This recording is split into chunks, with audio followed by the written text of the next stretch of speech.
안녕하세요. 반갑습니다. 다들 설 연휴 잘 보내셨나요?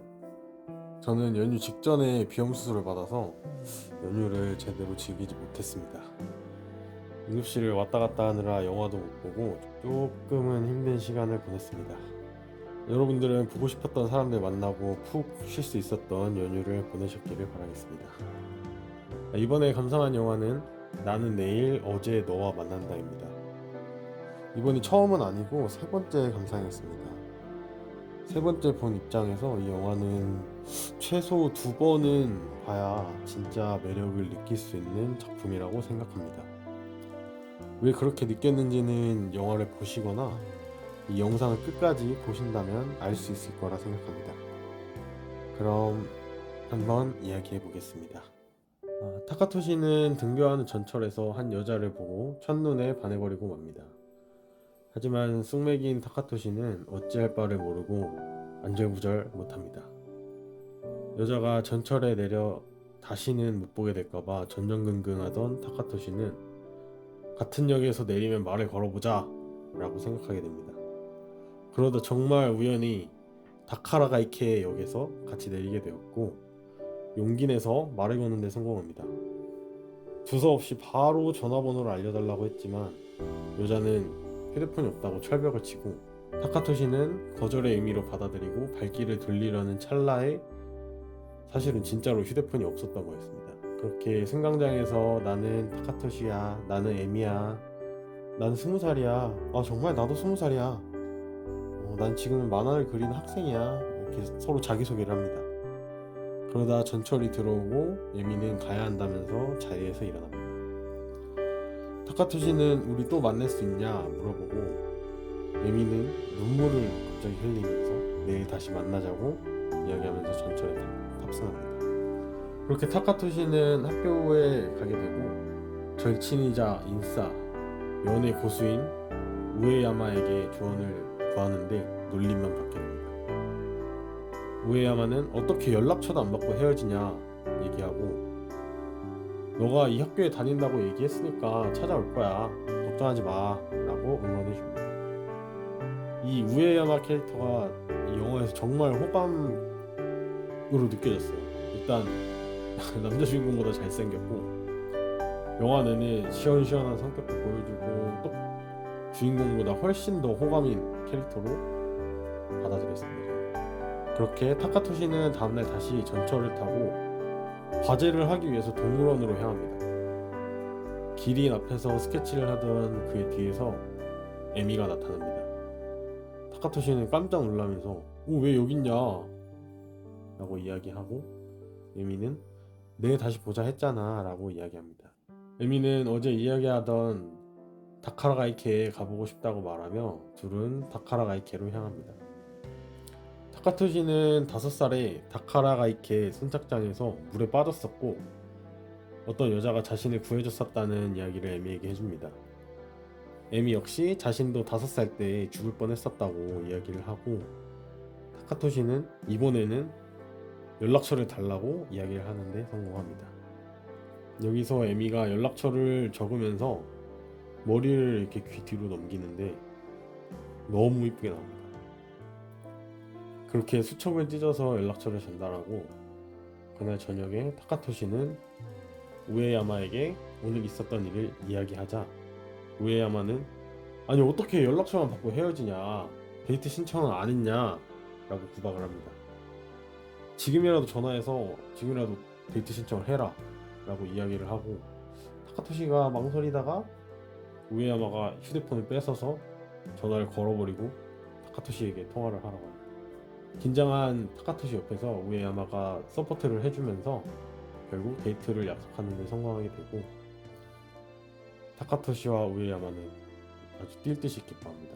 우에야마가 정말 호감으로 나오는 장면이었습니다. 이기도. 다음날 학교를 마치고 데이트에 가는 타카토시에게 친구가 야, 너 그림 실습실에 걸렸어 알려주고 타카토시는 실습실의 그림을 확인하고 데이트 장소로 향합니다. 그리고 우에야마가 알려준 데이트 꿀팁, 데이트 장소를 미리 사전 답사해서 같이 갈 곳, 먹을 것들을 찾아놓습니다.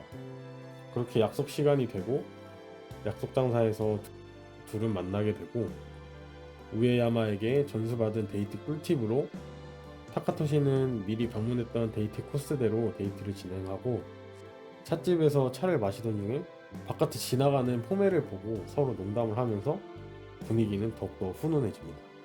그렇게 데이트가 마무리되어가고 공원에서 산책을 하다가 숙맥인 타카토시가 자신만의 진정성을 보여주며 에미에게 고백을 하고 연인으로 발전하게 됩니다.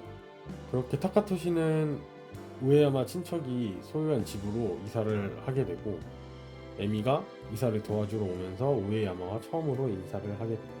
이 우에야마가 항상 이 헤어밴드를 하고 나오는데 이게 너무 찰떡입니다.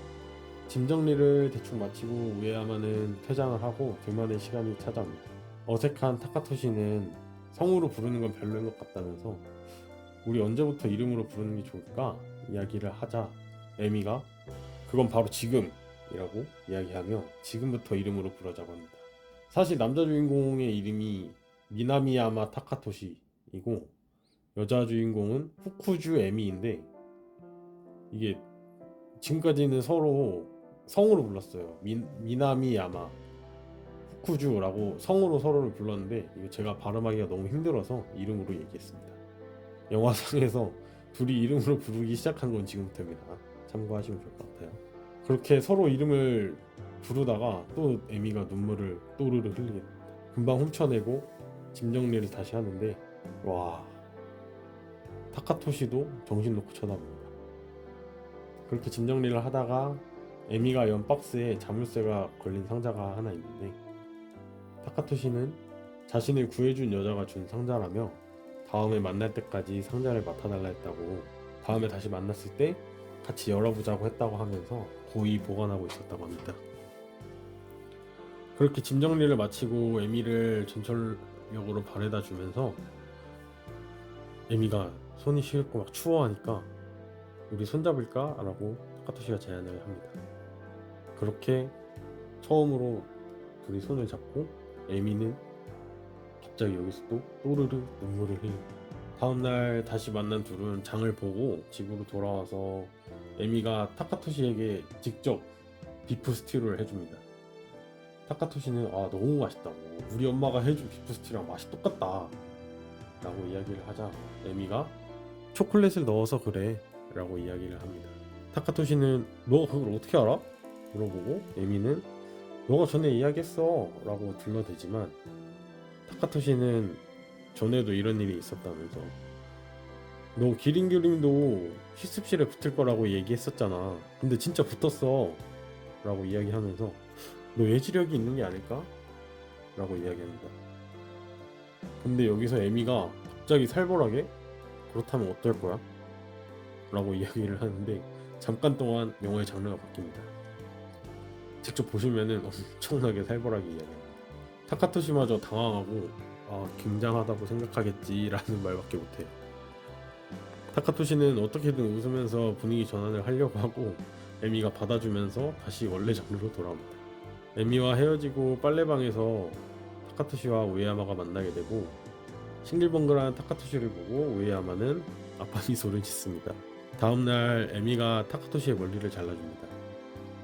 진짜 이 머리 보면서 지저분해 죽겠다 라고 생각을 했는데 드디어 머리를 자릅니다. 자르는 김에 좀 시원하게 확 잘라라 생각을 했는데 자르나 마나 그놈이 그놈입니다. 머리를 자르고 밤까지 영화를 같이 본 둘입니다. 타카토시는 사실 숙맥인 척 하면서 음흉한 녀석입니다. 영화의 엔딩 크레딧이 올라가고 타카토시가 갑자기 혼잣말로 큰일 났네 하더니 안고 싶어서 큰일이 났다고 합니다. 에미가 그러면 안으면 되지 라고 이야기하면서 기대자 안고 싶다던 놈이 진도를 한 두세 발을 더 나갑니다. 그렇게 첫날 밤을 보내고 또 에미는 눈물을 한 방울 또르르 흘립니다. 혼자 잠을 자던 타카토시가 일어나고 12시 통금 시간을 지키기 위해 에미를 지하철에 바래다 줍니다. 집으로 돌아온 타카토시가 에미가 흘리고 간 수첩을 발견하고 이 내용을 보게 돼요. 근데 수첩에는 미래의 이야기가 적혀 있습니다. 수첩을 펼치자 3월 16일 오늘은 3월 1일입니다. 뒤를 넘기니까 3월 15일, 14일. 그때 공중전화에서 전화가 걸려오고 에미가 수첩은 봤냐고 질문을 합니다. 봐봤자 이해되지 않을 거라고 에미가 이야기하고 너에게 숨긴 사실이 있다면서 내일 전부 이야기를 해준다고 합니다. 내일 아침 6시에 실습실에서 만나기로 하고 올 때 상자를 가져오라고 이야기합니다. 그때 자정이 되고 공중전화 부스 안에 있던 에미가 갑자기 사라집니다. 다음날 아침 둘은 학교 실습실에서 만나게 되고 에미는 지금부터는 굉장히 비현실적인 이야기를 할 테니까 각오를 하고 자신의 이야기를 들어달라고 합니다. 이 세계 옆에는 다른 세계가 있고 자신은 그 다른 세계에서 왔다고 합니다. 다른 세계에서는 지금 이 세계와 시간이 반대로 흐르고 너의 미래는 나에게는 과거라고 이야기합니다. 내가 기린 그림이 붙게 될 걸 어떻게 알았느냐? 예지 능력이 있는 게 아니라 시간의 흐름이 너와는 반대라서 알고 있었다고 이야기합니다. 동물원에서 만나는 게 자신에게는 기린 그림이 붙은 후라서 그때 기린 그림이 실습실에 붙을 수 있을 거라고 알 수 있었다고 이야기를 합니다. 그 증거로 상자를 이야기하면서 주머니에서 열쇠를 꺼냅니다. 같이 상자를 열어보자고 하며 상자를 열게 되고 상자 속에는 타카토시의 부모님과 함께 찍은 사진이 들어있습니다. 믿을 수 없는 증거잖아요. 만난 지 며칠 안 됐는데 얘가 어떻게 우리 부모님과 함께 찍은 사진이 있지? 어린 타카토시에게 상자를 주었던 사람은 30살의 에미이고 둘은 5년에 한 번 다리 찼다가 다시 기울게 되는 30일 동안만 만날 수 있다고 이야기합니다. 에미도 전에 타카토시에게 5살 때 죽을 뻔했었다고 이야기를 했었죠. 5살에 타카토시를 구한 것은 35의 에미였고 5살의 에미를 구한 것은 35의 타카토시였다는 사실이 밝혀집니다. 반대 방향으로 흐르는 시간 속에서 서로가 서로를 구했기 때문에 같은 나이인 20살의 지금 연인으로 만난 것이라고 에미가 이야기를 해줍니다.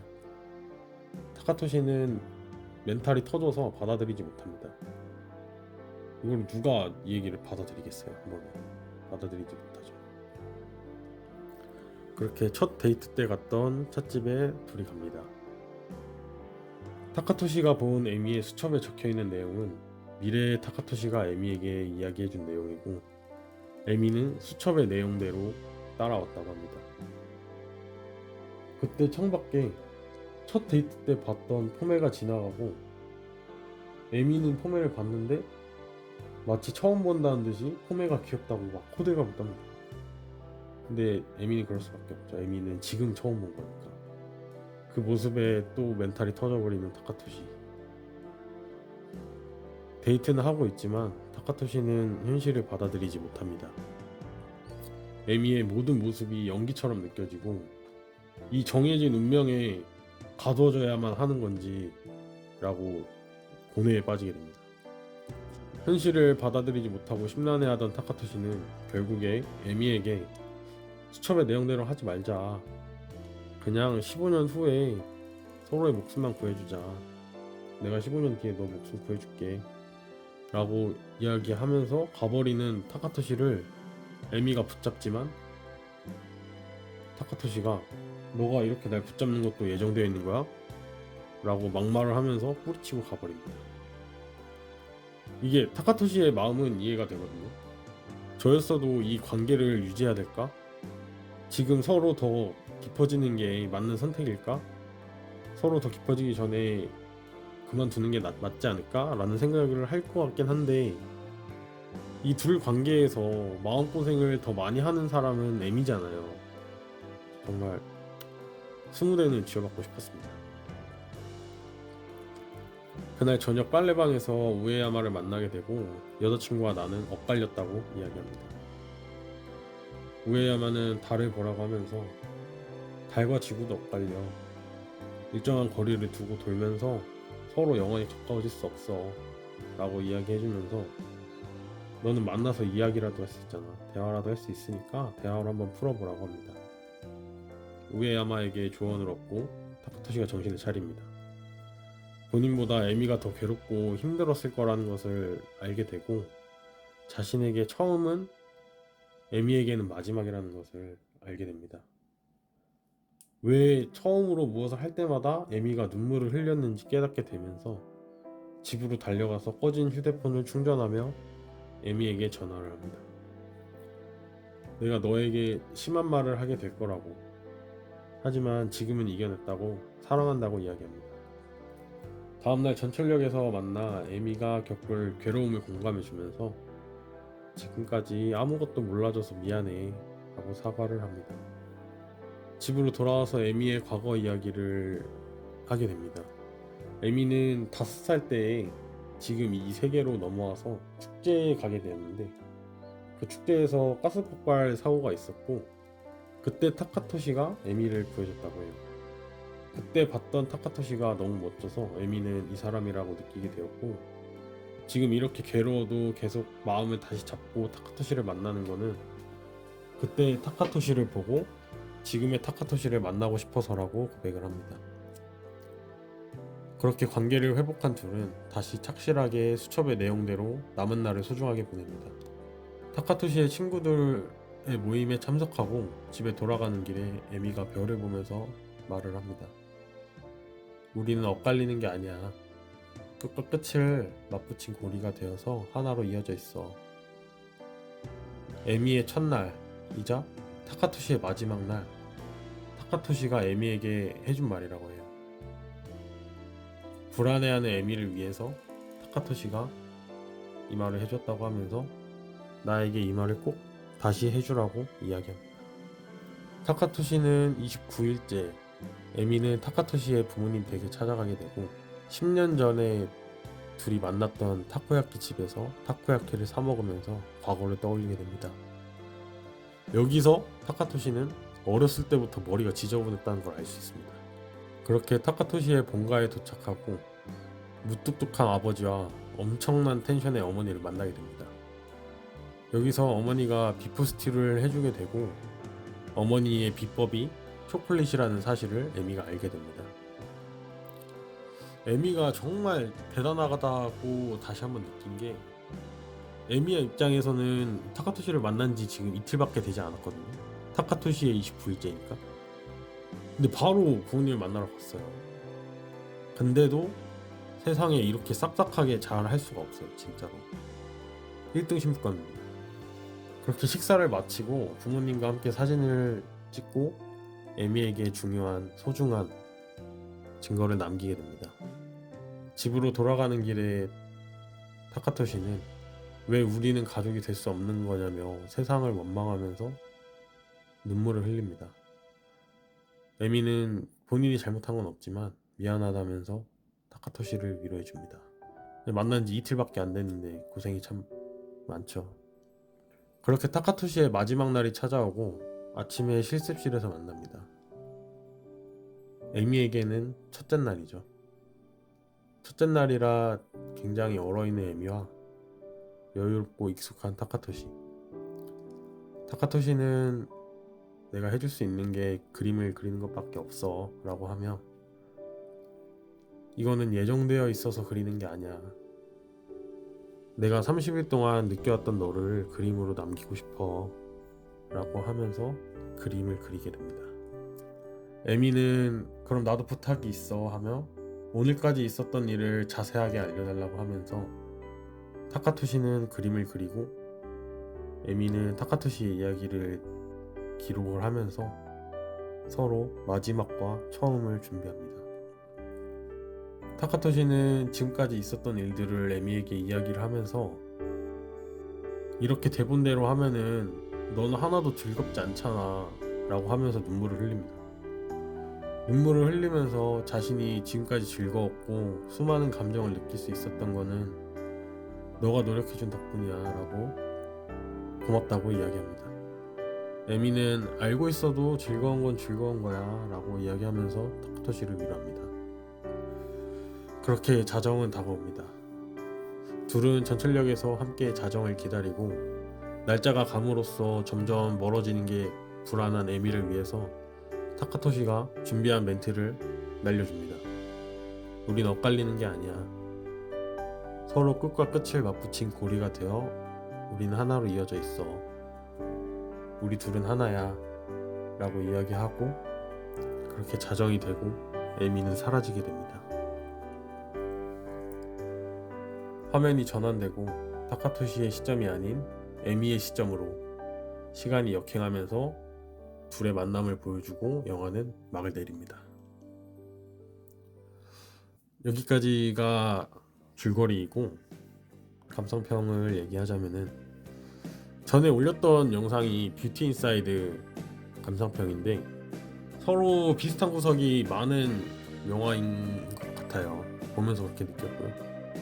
판타지를 한 스푼 더한 멜로라는 점과 주인공 커플이 정말 현실에서 일어날 수 없는, 상상할 수도 없는 비현실적인 벽을 깨고 사랑을 이루어 나간다는 점, 그리고 둘 다 영상미가 출중하다는 점, 그리고 여주인공이 미친 미모를 뽐낸다는 점, 약간 공통점이 있는 영화 같았어요. 그리고 이 영화의 장점으로는 앞에 말했던 것처럼 영상미가 좋아요. 뷰티 인사이드와 마찬가지로 전반적으로 따뜻한 색감으로 이루어져 있고, 근데 간혹 가다가 너무 밝은 장면이 종종 있어요. 그래서 밤에 불 꺼두고 영화를 보시면은 너무 눈이 부실 수도 있습니다. 또 배우의 감정 연기가 대단합니다. 이것도 뷰티 인사이드 때 얘기했던 내용이랑 비슷한데 그 에미의 감정 연기가 참 대단하다고 느꼈어요. 영화 중반부에 다다를수록 낯설어하고 어색해하는 연기를 참 잘하지 않았나 싶습니다. 그래서 촬영을 어떤 씬부터 했는지가 좀 궁금해졌고, 영화가 중반부로 갈수록 에미에게는 관계를 시작하는 단계이잖아요. 이 감정 변화가 쉽지 않았을 텐데 연기를 참 잘했던 것 같습니다. 타카토시의 경우에는 안경을 벗고 머리를 자르면서 캐릭터 변화를 시도해서 분위기에 반전을 주었지만, 에미는 그런 거 없이 연기만으로 아예 다른 분위기를 풍기면서 정말 다른 캐릭터가 되었다는 느낌을 받았습니다. 덕분에 이 에미의 캐릭터에 많이 이입해서 보게 되었던 것 같아요. 에미가 타카토시보다 참 힘들었을 것 같습니다. 타카토시는 이별이 다가올수록 감정에 솔직해집니다. 에미는 타카토시에게 시간이 얼마 안 남았다는 것을 알고 있기 때문에 타카토시는 에미 앞에서 편하게 눈물을 흘려도 되고 자신의 감정을 솔직하게 이야기해도 되죠. 하지만 에미는 이별이 다가올수록 감정을 숨겨야 됩니다. 아무것도 모르는 타카토시 앞에서 처음으로 손을 잡았다고 엉엉 울 수도 없고, 처음으로 성이 아닌 이름을 불렀다고 대성통곡을 할 수는 없으니까. 그런 점에서 에미가 더 안타까웠고 괜히 타카토시가 더 미워졌습니다.